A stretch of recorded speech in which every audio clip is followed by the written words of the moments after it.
White Nights by Fyodor Dostoyevsky. Nastenka story. Half of my story you already know. That is, that I have a old grandmother. If the other half is as short as this one, I interrupted laughing. Keep quiet and listen. First of all, a condition. You are not to interrupt me, or else I'll very likely get muddled. Now listen quietly. I have an old grandmother. I found myself with her when I was still a very little girl because my mother and father had died. It's fair to suppose that grandmother had been richer at one time because even now she recalls better days. It was she who taught me French and later hired a teacher for me. When I was 15 years old, I am 17 now, the lessons stopped.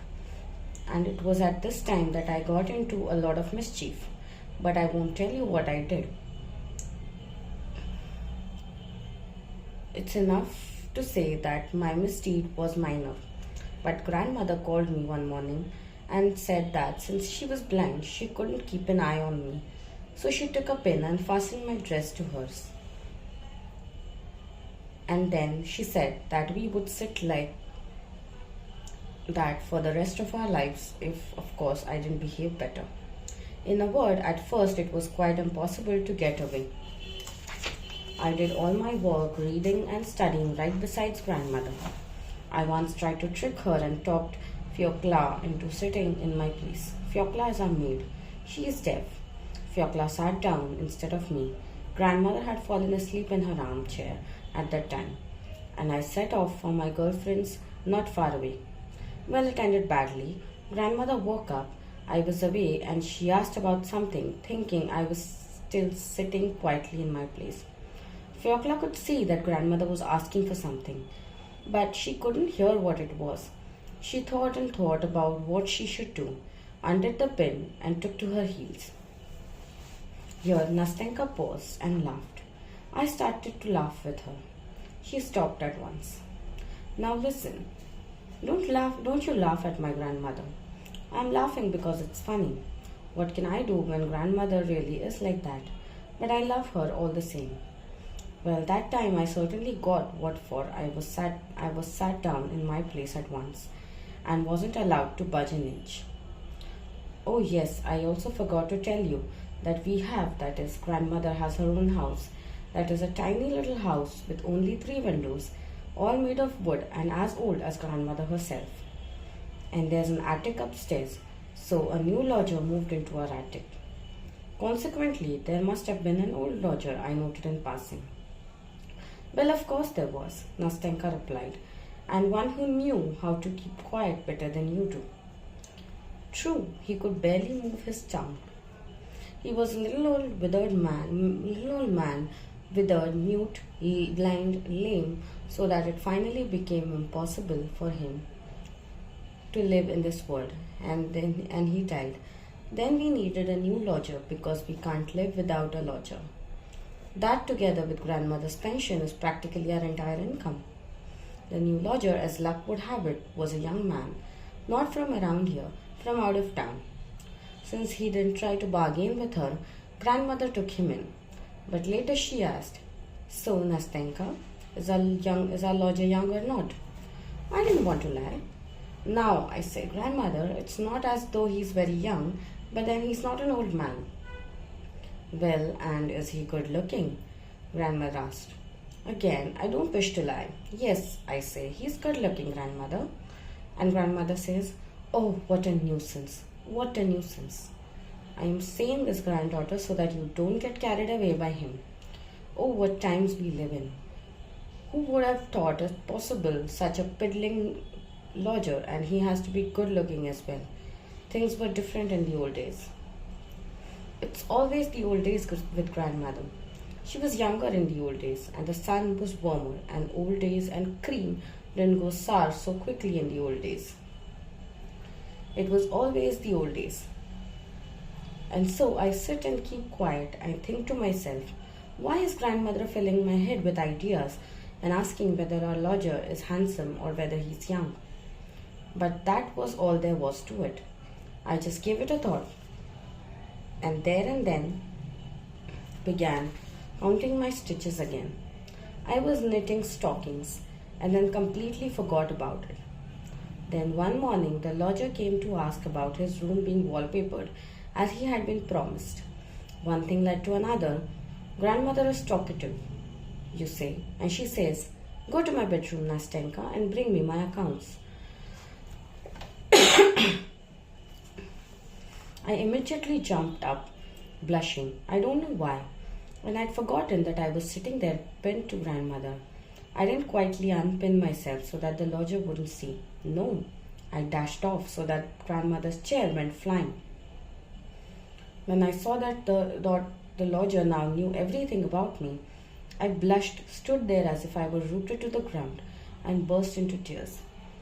I became so ashamed and miserable at that moment that life didn't just seem worth living. Grandmother shouts, "Why are you just standing there?" which made me cry even more. When the lodger saw this, when he saw that I was embarrassed on account of him, he took his leave and went away at once. From that moment, I would practically die at the slightest sound in the entrance hall. There goes the lodger, I say to myself, and quietly undo the pin just in case. Only it was never him. He never came. 2 weeks passed. The lodger sent word through Fyodor that he had a lot of French books and that they were all good books, suitable for me to read. Wouldn't grandmother like me to read them to her so that we wouldn't be bored? Grandmother accepted with gratitude, but she kept asking if the books were moral or not. Because if the books were immoral, then you, Nastenka, she says, mustn't read them at any account, under any circumstances. You'll learn bad things. And what would I learn, grandmother? What's written in them? Oh, she says, they describe how young men lead well-behaved girls astray, how under the pretense of wanting to marry them, they carry them off from their parents' house, how they later abandon these unfortunate girls to the whims of fate, and how they then perish in the most lamentable manner. I, grandmother says, have read a lot of books like that and everything. She says, it's so wonderfully described that you sit up all night quietly reading. So you, Nastenka, she says, see that you don't read them. What kind of books, she asks, has he sent?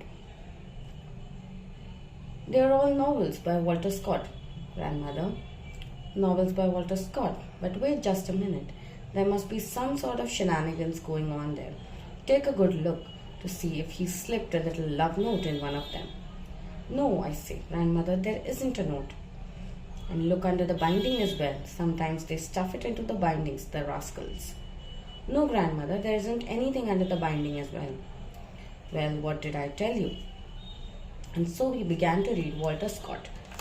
And in a month or so, we had read almost half. Then he sent us some more and some more.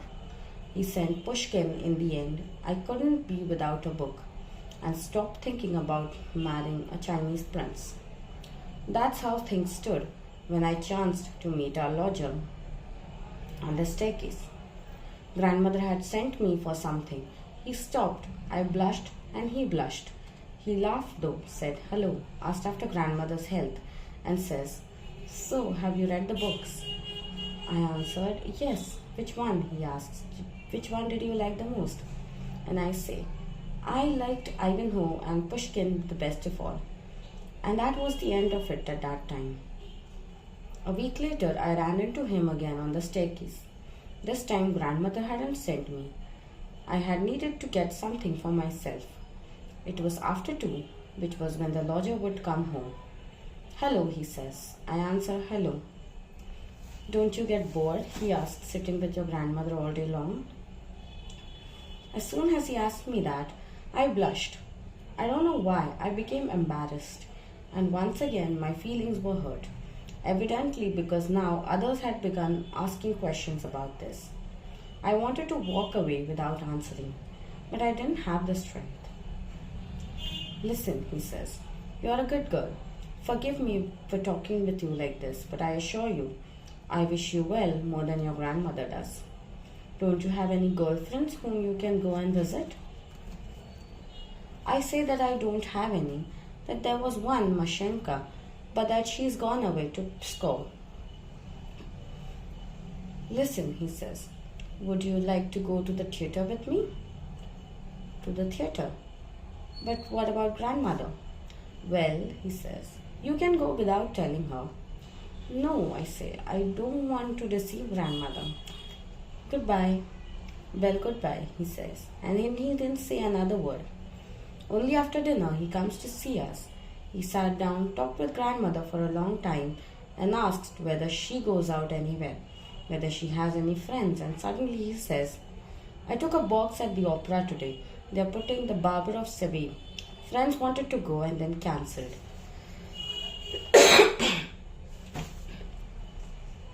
So I am left with the tickets. The Barber of Seville, grandmother exclaimed. Is that the same barber they used to put on in the old days? Yes, he says, it's the very same barber. And he cast a glance at me, and then I understood everything, blushed, and my heart began to thump in expectation. But of course I know it, grandmother says. In the old days, I even sang Rosina in amateur theatricals. So would you like to go today? Asked the lodger. My tickets will go to waste. Yes, I suppose we could go, grandmother says. Why shouldn't we go? After all, my Nastenka has never been to the theatre. 3 times 55.